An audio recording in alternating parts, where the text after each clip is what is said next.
Praise the lord. ದೇವರ ಒಳ್ಳೆಯ ಮತ್ತು ಪ್ರೀತಿಯ ಸೃಷ್ಟಿಯಾದ ನನ್ನ ಸಹೋದರ ಸಹೋದರಿಯರೇ, ನಿಮ್ಮೆಲ್ಲರಿಗೂ ನಮ್ಮ ರಕ್ಷಕನಾದ ಯೇಸು ಕ್ರಿಸ್ತನ ಹೆಸರಿನಲ್ಲಿ ವಂದನೆ ಹಾಗೂ ಈ ದಿನದ ವಾಕ್ಯ ಧ್ಯಾನಕ್ಕಾಗಿ ಸ್ವಾಗತ. ಕರ್ತನಲ್ಲಿ ಪ್ರಿಯರೇ, ಯೇಸು ಸ್ವಾಮಿ ಶಿಲುಬೆ ಮೇಲೆ ನುಡಿದ ಮೂರನೆಯ ಮಾತು, ಅಮ್ಮ ಇಗೋ ನಿನ್ನ ಮಗನು, ಇಗೋ ನಿನ್ನ ತಾಯಿ.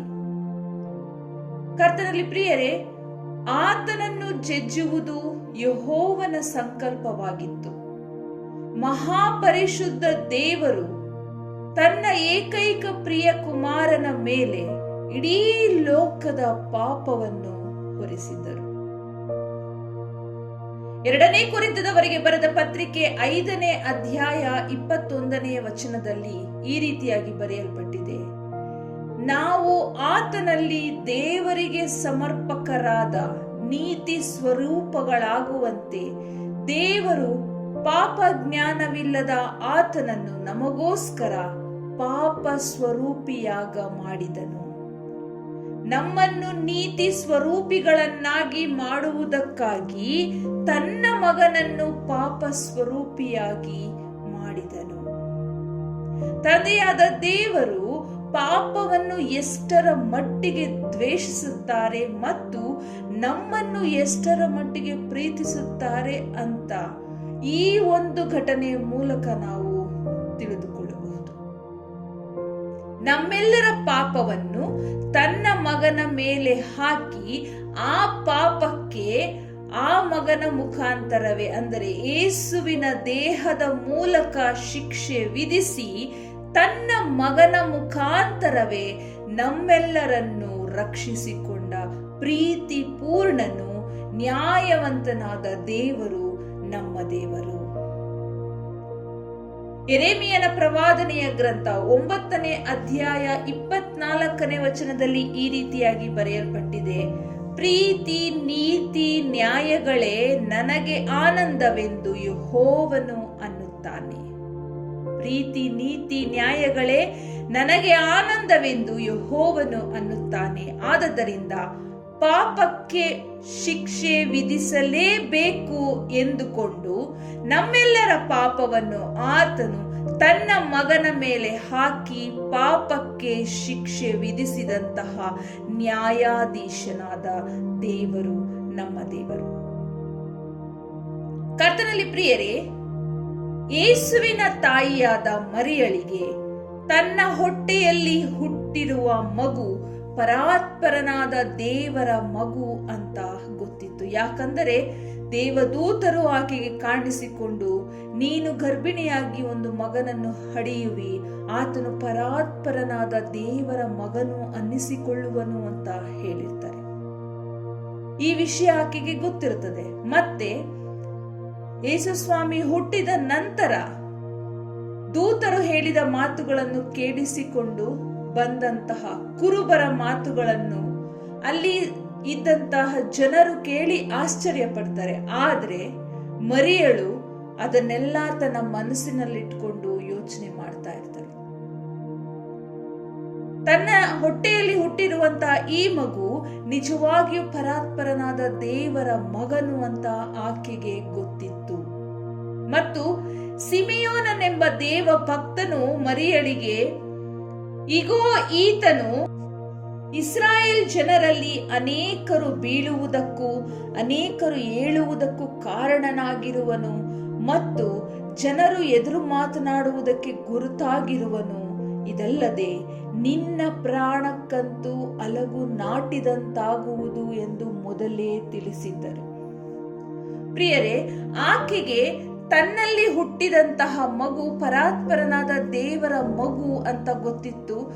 ಏನು ಆತನ ಮುಖಾಂತರ ದೇವರು ಏನು ಕಾರ್ಯ ಮಾಡ್ತಾ ಇದ್ದಾರೆ ಅನ್ನೋದು ಸ್ವಲ್ಪ ಮಟ್ಟಿಗೆ ಗೊತ್ತಿರಬಹುದು. ಯಾಕಂದ್ರೆ ಆತನಲ್ಲಿದ್ದಂತಹ ಶಕ್ತಿ ಏನು ಅಂತ ತಾಯಿಯಾದ ಮರಿಯಳಿಗೆ ಗೊತ್ತಿತ್ತು. ಅದಕ್ಕೋಸ್ಕರನೇ ಕಾನಾ ಊರಿನಲ್ಲಿ ನಡೀತಾ ಇದ್ದಂತಹ ಮದುವೆ ಸಮಯದಲ್ಲಿ ದ್ರಾಕ್ಷಾರಸ ಮುಗಿದು ಹೋಗಿದ್ದಾಗ ಆ ತಾಯಿಯು ಬಂದು ತನ್ನ ಮಗನಿಗೆ ಹೇಳಿದ್ದು ದ್ರಾಕ್ಷಾರಸ ಮುಗಿದು ಹೋಗಿದೆ ಅಂತ. ಮತ್ತು ಆತನ ಶಿಷ್ಯರಿಗೆ ಹೇಳ್ತಾರೆ, ಆತನು ಏನು ಹೇಳ್ತಾರೋ ಅದನ್ನ ನೀವು ಮಾಡ್ರಿ ಅಂತ. ಯಾಕೆ ಆಕೆ ಆ ಮಾತನ್ನ ಹೇಳಿದ್ರು ಅಂದ್ರೆ, ಆತನಲ್ಲಿದ್ದಂತ ಶಕ್ತಿ ಏನು ಮತ್ತು ಆತನು ಯಾರು ಅಂತ ಆಕೆಗೆ ಗೊತ್ತಿತ್ತು. ಆದರೆ ಲೋಕವನ್ನು ರಕ್ಷಿಸುವುದಕ್ಕಾಗಿ ಆ ಪರಾತ್ಪರನಾದ ದೇವರ ಮಗನು ಈ ರೀತಿಯಾದಂತಹ ಘೋರವಾದ ಮರಣವನ್ನು ಆತನು ಹೊಂದಬೇಕಾಗುತ್ತದೆ ಎಂಬುದು ಬಹುಶಃ ಆಕೆಗೆ ತಿಳಿದಿರಲಿಲ್ಲ. ಆತನು ಪರಾತ್ಪರನಾದ ದೇವರ ಮಗನು ಅಂತ ಗೊತ್ತಿತ್ತು, ಆತನಲ್ಲಿದ್ದಂತಹ ಶಕ್ತಿ ಏನು ಅಂತ ಆಕೆಗೆ ಗೊತ್ತಿತ್ತು. ಆದರೆ ಇಡೀ ಲೋಕವನ್ನು ರಕ್ಷಿಸುವುದಕ್ಕಾಗಿ ಇಂಥ ಒಂದು ಘೋರವಾದ ಮರಣವನ್ನು ಆತನು ಅನುಭವಿಸಬೇಕಾಗುತ್ತೆ ಅನ್ನೋದು ಬಹುಶಃ ಆಕೆಗೆ ಗೊತ್ತಿರಲಿಲ್ಲ. ಹಾಗಾಗಿ ಪ್ರಿಯರೇ, ಏನೂ ತಪ್ಪು ಮಾಡದೆ ಇರುವಂತಹ ತನ್ನ ಮಗನು ಶಿಲುಬೆ ಮೇಲೆ ಆ ಘೋರವಾದ ಹಿಂಸೆ, ನೋವು, ನಿಂದೆ, ಅವಮಾನದಿಂದ ನರಳುತ್ತಿರುವ ಆ ಸಂದರ್ಭದಲ್ಲಿ ಆ ತಾಯಿಯ ಮನಸ್ಸು ಎಷ್ಟರ ಮಟ್ಟಿಗೆ ಸಂಕಟ ಅನುಭವಿಸಿರಬಹುದು, ಆ ತಾಯಿಯ ಪರಿಸ್ಥಿತಿ ಎಷ್ಟು ಘೋರವಾಗಿರಬಹುದು. ಆಕೆ ಯೋಚಿಸಿರಬಹುದು, ಈತನಲ್ಲಿ ಶಕ್ತಿ ಇದೆ, ಆದಾಗ್ಯೂ ಇಷ್ಟೊಂದು ಕಷ್ಟ ಪಡ್ತಾ ಇದ್ದಾನೆ, ನನ್ನ ಮಗನು ಇಷ್ಟು ಕಷ್ಟ ಪಡ್ತಾ ಇದ್ದಾನೆ ಅನ್ನುವಂತಹ ಆ ಒಂದು ಸಂಕಟ ಆ ತಾಯಿಗೆ ಎಷ್ಟರ ಮಟ್ಟಿಗಾಗಿರ್ಬೋದು. ಪ್ರಿಯರೇ, ನಾವು ತಾಯಿಯರಾಗಿದ್ದೇವೆ ಮತ್ತು ನಮ್ಮ ತಾಯಿಯರು ನಮ್ಮ ಬಗ್ಗೆ ತೋರಿಸಿದಂತ ಕಾಳಜಿ, ಮಕ್ಕಳು ಏನಾದ್ರೂ ಒಂದು ಬಿದ್ರು ಎದ್ರು ಅಂದ್ರೆ ತಾಯಿಯಾದಂತಹ ನಮ್ಮ ಮನಸ್ಸು ಎಷ್ಟು ಪೇಚಾಡುತ್ತೆ. ಅಯ್ಯೋ, ನನ್ನ ಮಕ್ಕಳು ಬಿದ್ಬಿಟ್ಟಿದ್ದಾರೆ, ನಾವೆಷ್ಟು ಒದ್ದಾಡ್ತೀವಿ, ಅಳ್ತೀವಿ, ಅವುಗಳಿಗೆ ಆರೈಕೆ ಮಾಡ್ತೀವಿ. ಆದ್ರೆ ಏನೂ ತಪ್ಪು ಮಾಡದೇ ಇರುವಂತಹ ತನ್ನ ಮಗ ಶಿಲುಬೆಯಲ್ಲಿ ಅಷ್ಟು ಘೋರವಾದ ಶಿಕ್ಷೆಯನ್ನ ಅನುಭವಿಸಬೇಕಾದ್ರೆ ಮೈಯೆಲ್ಲ ರಕ್ತ ಸುರಿತಾ ಇದೆ. ಇಂಥ ಕಷ್ಟದ ಪರಿಸ್ಥಿತಿನಲ್ಲಿ ಇರಬೇಕಾದ್ರೆ ಆ ತಾಯಿ ಮನಸ್ಸು ಎಷ್ಟು ನೊಂದಿದೆ, ಆಕೆಯ ಆ ಒಂದು ಪರಿಸ್ಥಿತಿ ಎಷ್ಟು ಕಠಿಣವಾಗಿರ್ಬೋದು ಅಂತ ನಾವು ಯೋಚನೆ ಮಾಡಬೇಕು.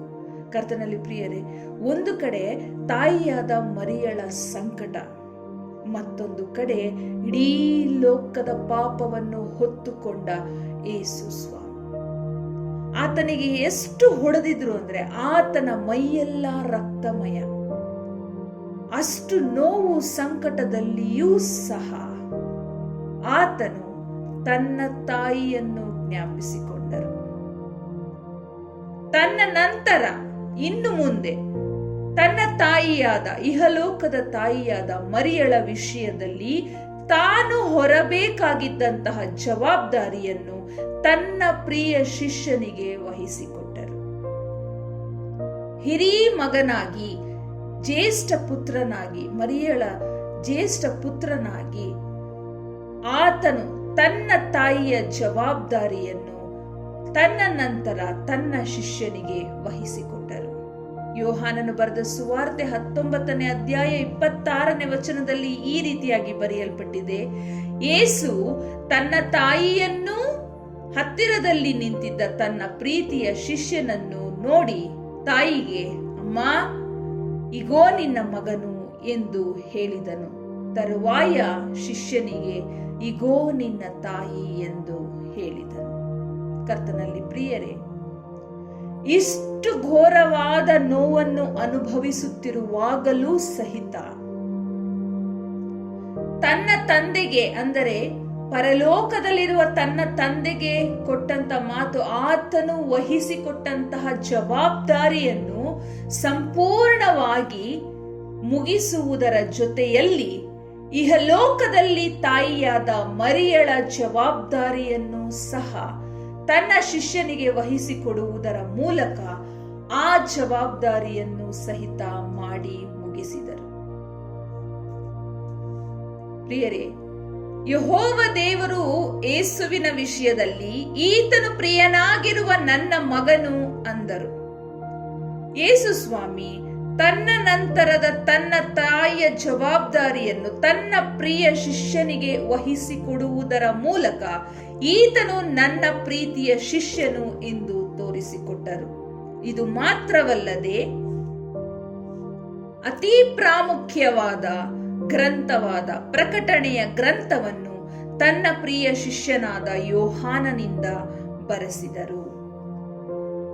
ಪ್ರಿಯರೇ, ಹೀಗೆ ನಮ್ಮ ರಕ್ಷಕನಾದ ಯೇಸು ಕ್ರಿಸ್ತನು ಪರಲೋಕದಲ್ಲಿರುವ ತಂದೆಯ ಒಬ್ಬನೇ ಮಗನಾಗಿಯೂ ಇಹಲೋಕದಲ್ಲಿ ಮರಿಯಳ ಮಗನಾಗಿಯೂ ತಾನು ವಹಿಸಿಕೊಂಡಂತಹ ಜವಾಬ್ದಾರಿಯನ್ನು ಸಂಪೂರ್ಣವಾಗಿ ಮಾಡಿ ಮುಗಿಸಿದರು. ಈ ವಾಕ್ಯಗಳನ್ನು ತಂದೆ ದೇವರು ನಮ್ಮೆಲ್ಲರ ಆತ್ಮೀಯ ಲಾಭಕ್ಕಾಗಿ ಆಶೀರ್ವದಿಸಲಿ. ಇಂದು ನಾವು ನಮಗೆ ಮಾಡಿಕೊಳ್ಳಬೇಕಾದಂತಹ ಪ್ರಶ್ನೆ, ನನ್ನ ನಿಮ್ಮ ಜವಾಬ್ದಾರಿ ಏನಾಗಿದೆ? ಅದನ್ನು ನಾವು ದೇವರ ಚಿತ್ತದಂತೆ ನಿರ್ವಹಿಸುತ್ತಾ ಇದ್ದೇವಾ ಇಲ್ಲವಾ ಎನ್ನುವಂಥದ್ದನ್ನ ನಮ್ಮನ್ನು ನಾವೇ ಪರೀಕ್ಷಿಸಿಕೊಳ್ಳಬೇಕು. ದೇವರಿಗೆ ಮಹಿಮೆ ಉಂಟಾಗಲಿ. ಆಮೇಲೆ